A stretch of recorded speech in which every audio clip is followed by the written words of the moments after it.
അപ്പൊ ഇന്ന് നമ്മള് റിവ്യൂ ചെയ്യാൻ പോകുന്ന ഫിലിം ഇന്ത്യൻ 2 താത്ത വരാറ്.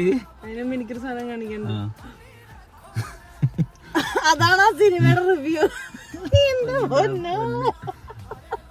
പറയുന്നത് വളരെ വിഷമമുണ്ട്, ഇങ്ങനെ ആവുന്നു. വളരെ വിഷമുണ്ട് പറയുന്നതില്. പക്ഷെ എന്തിന് ഇതുപോലെ ഇത്രയും വലിയ ബഡ്ജറ്റിലും ഇത്രയും ഒരുക്കങ്ങൾ എത്രയോ വർഷം അതിന്റെ ഇടയിൽ ആരൊക്കെ മരിച്ചും പോയി. ആ ക്രെയിനും വീണ് പാവം ആരൊക്കെ ആ സിനിമ ചെയ്യണതിന്റെ ഇടയിൽ.